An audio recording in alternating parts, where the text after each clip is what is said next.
bienvenue. Dans ce tutoriel, nous allons parler de création de modèles avec Google Workspace. Alors, les modèles servent évidemment à garantir une certaine homogénéité dans les documents que vous produisez, que ce soit des lettres, des rapports, des suivis de projet, des présentations, peu importe. La méthode sera toujours la même. Ici, nous allons prendre comme exemple la création d'un modèle de document texte, donc avec Google Docs, et je vais vous proposer deux méthodes. La première qui consiste à utiliser la galerie de modèles de Google Workspace et une deuxième méthode qui, elle, consistera à manipuler un petit peu l'URL, donc l'adresse, le lien du document créé. Alors nous allons commencer par la méthode qui utilise la galerie des modèles. Donc la toute première chose à faire sera de créer le document qui va devenir un modèle, donc de créer sa structure. Donc une bonne pratique évidemment c'est de ranger les documents qu'on crée directement au bon endroit. Donc c'est la raison pour laquelle moi je me suis créé ici directement un répertoire qui s'appelle modèle et dans lequel j'ai également déjà deux sous-dossiers, modèle doc et modèle slide. Je vais créer ici un modèle doc, donc j'ouvre ce sous-dossier dans lequel je vais venir créer mon document. Ok, donc je viens ici sur Nouveau, Google Doc, et j'ai un document qui s'ouvre, un document vierge. Donc je vais créer sa structure, donc ça peut être choisir la police de caractère, ça peut être modifier les styles de titre que vous avez ici, ça peut être changer la couleur de fond, la disposition de la page, avec toute une série de choses, et y incorporer des données qui vont revenir de manière récurrente, comme un logo, une adresse, etc. Okay, donc je vais créer cette structure directement. Donc voilà, donc j'ai simplement mis ici un petit logo, quoi de neuf, puisque je vais en faire une newsletter, et la date. La date, j'en reparlerai un petit peu après. Alors bien sûr, bonne pratique également, directement donner un nom à votre document. Donc ici, non, je ne vais pas l'appeler quoi de neuf, mais je vais l'appeler mode doc. Et je vais dire newsletter SEDICHER. Voilà. Ok. Donc je prends moi l'habitude d'utiliser ce qu'on appelle des trigrammes pour sérier un peu les enregistrements que je fais. Donc mode pour domaine, pour modèle et doc pour Google Doc. Ok. Ça m'aide aussi par la suite pour effectuer des recherches sur mes documents. Donc comme j'étais directement ici dans mon répertoire de modèle doc, donc mon document est directement placé au bon endroit. S'il s'avérait que j'avais créé mon document à partir de ma racine de Drive, je pourrais alors venir faire le déplacement du document avec le petit bouton qui est ici, déplacer. Ça me permettrait d'aller le ranger directement au bon endroit. Mais ici je vois donc bien que son emplacement actuel c'est bien modèle doc, donc il est au bon endroit. Ok, donc pas besoin de le déplacer. Donc mon document est créé. Donc si je reviens dans voilà, dans mon répertoire, je l'ai ici, mode doc newsletter SEDICHER. Okay. Donc ici je peux le refermer. Voilà. Et je vais maintenant le faire devenir, le transformer en modèle. Alors pour ça, je reviens sur Nouveau. Ensuite, Google Docs. Je viens sur la petite flèche et je vais sélectionner à partir d'un modèle. D'accord? Et j'arrive sur cette page-ci. Voilà, j'ai déjà deux modèles qui sont présents. Les modèles, je peux les classer par thème. J'y reviendrai par la suite. Et ici, on va choisir d'envoyer le modèle. Donc on clique sur ce petit bouton, envoyer le modèle, je vais sélectionner le document que je vais envoyer, je vais le retrouver évidemment dans mes documents d'aujourd'hui, le voici, je le sélectionne et je clique sur ouvrir ici en bas à droite. Voilà, alors je n'active pas envoyer une copie. Alors pourquoi ? Parce que tout simplement, cette copie va aller se retrouver alors à la racine de mon drive, alors que mon document modèle existe déjà. Donc ça veut dire que plutôt que de ranger mes documents au bon endroit, j'irai alimenter ma racine de Drive avec toutes sortes de documents, donc ce qui n'est pas une bonne solution selon mon humble avis, évidemment. Donc je n'active pas cette option-là. Je vais simplement ici choisir la catégorie dans laquelle je vais aller placer mon document et je recherche la catégorie se dit cher. Alors ces catégories, mais par défaut, il y en a toute une série qui sont prédéfinies. Mais si on veut en supprimer ou en ajouter ou en modifier, il faut nécessairement le faire à partir de la console d'administration. Donc là, il faut que vous ayez les droits nécessaires pour pouvoir le réaliser ou bien que vous demandiez à la personne qui a les droits d'administration sur votre Google Workspace pour effectuer cette mise à jour, cet ajout de catégorie. OK. Une fois que c'est fait, je clique sur Envoyer et je vois que mon document voilà, apparaît directement dans ma galerie. OK. Je vais refermer ici. Juste un petit moment. Donc maintenant, si je veux créer un document à partir de ce modèle, je ne vais surtout pas venir l'ouvrir à partir de mon répertoire ici, mais je vais aller directement sur Nouveau, Google Doc, et je reviens sur à partir d'un modèle. Voilà. OK. Et je vais simplement venir cliquer sur le modèle que je veux utiliser. Alors, une petite remarque avant d'aller plus loin, c'est que, en fait, vous voyez que vos modèles ici sont stockés dans ce qu'on appelle votre organisation. Donc, en l'occurrence, ici, là, c'est l'école dont je dépends, l'Institut Sainte-Marie-Rêve. Et donc, les modèles sont accessibles à tout le monde, donc à tous les membres inscrits de l'organisation. Okay, ce sont des modèles donc, qui, en principe, ne contiennent aucune donnée sensible, et donc il n'y a pas de raison qu'ils ne soient pas accessibles à tout le monde. Un petit mot aussi sur l'onglet Général, qui vous propose des modèles prédéfinis. Certains peuvent très bien vous convenir, ou en partie en tout cas, et vous pouvez très bien les récupérer et les aménager à votre convenance. C'est aussi une possibilité. OK, voilà, là, je referme cette parenthèse. Je vais utiliser ce modèle-là, je clique simplement dessus. Et donc ça va me permettre de créer un document tout en laissant mon modèle intact. C'est le principe du modèle de document. OK. Donc,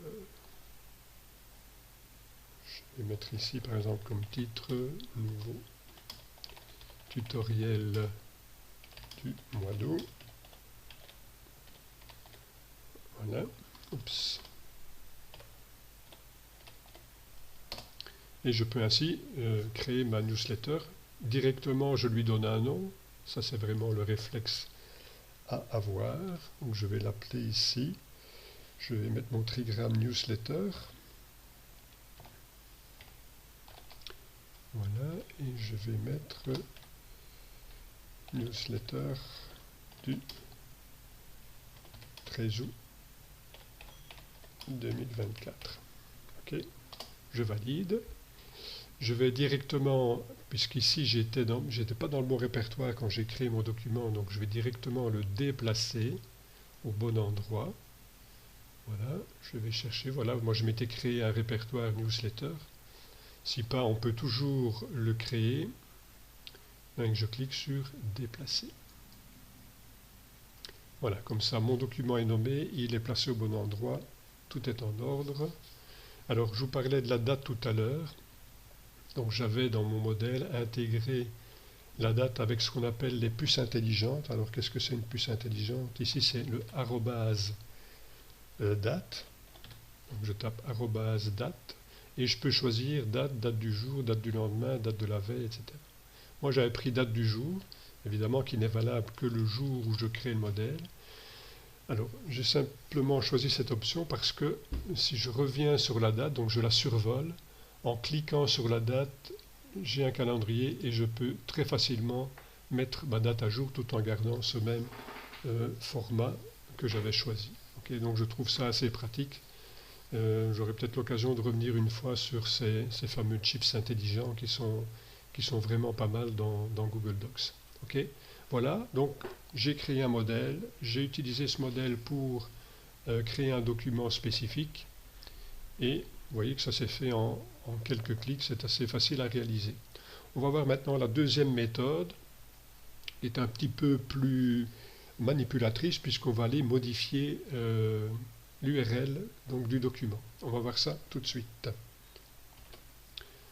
Donc moi ici je vais repartir du même modèle.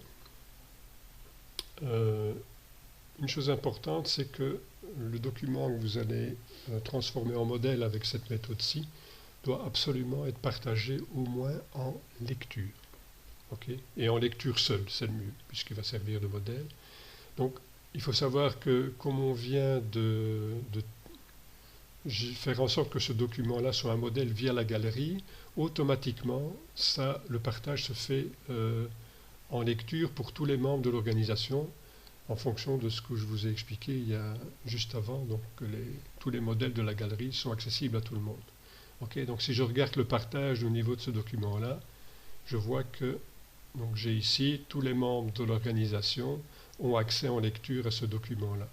Si vous venez modifier ceci en choisissant plutôt tous les utilisateurs qui ont le lien, le résultat c'est que ça va couper le lien entre votre document et la galerie et que votre modèle va disparaître de la galerie.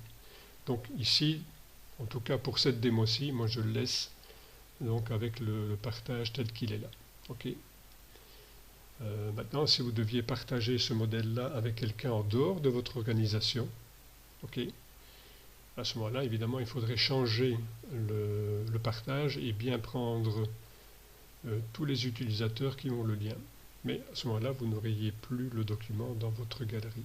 Donc c'est l'un ou l'autre. Okay. Donc là, je garde ceci et je fais OK. Alors, tous les documents, les fichiers de Google Workspace sont définis par une URL. Alors si je prends le document là, je vais aller récupérer son lien avec le petit bouton qui est là. Voilà, je récupère le lien. Je vais ouvrir un nouvel onglet sur mon navigateur et je viens y coller ce lien. Donc voilà à quoi ça ressemble. Okay.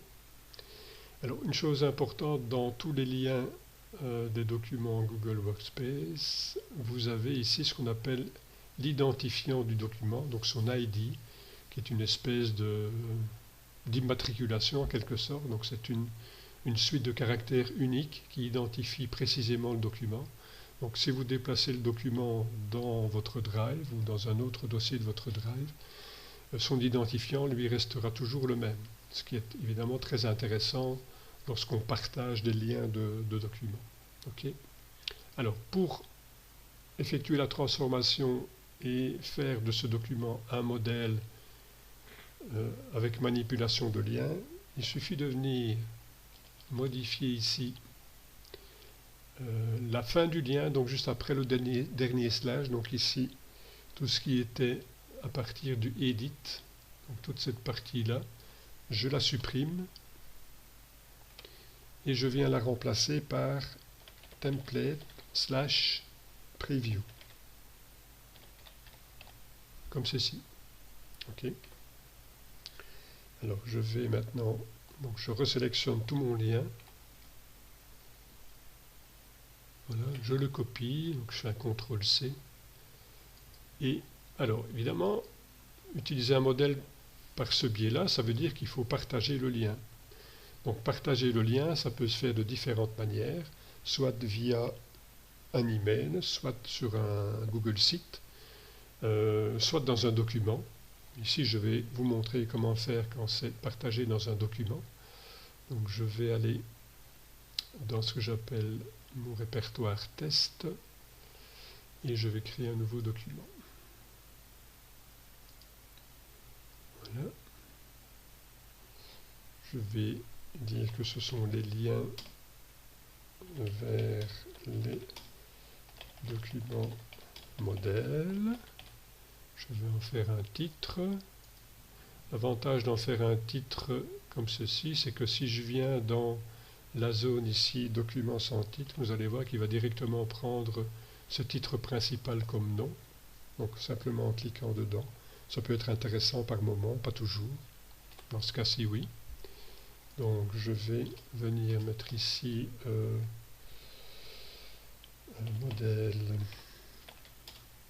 de newsletter. Et je viens coller mon lien. Voilà, donc on voit bien ici que le lien, donc si je vais agrandir un petit peu, donc on voit bien ici la dernière partie qui a été modifiée comme ceci, hein. OK. Alors soit que je laisse mon lien en brut comme ça, ou bien simplement, bon, si je recopie de nouveau modèle de newsletter,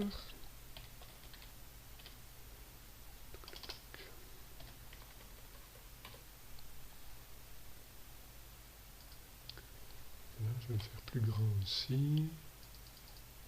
Donc je sélectionne mon texte, je viens ici, je vais ajouter un lien, donc insérer un lien, je clique dessus, je vais de nouveau coller le lien que j'ai copié, je fais appliquer.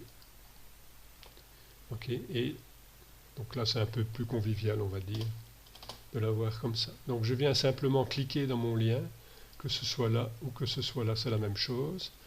Donc j'ai cette petite fenêtre qui s'ouvre.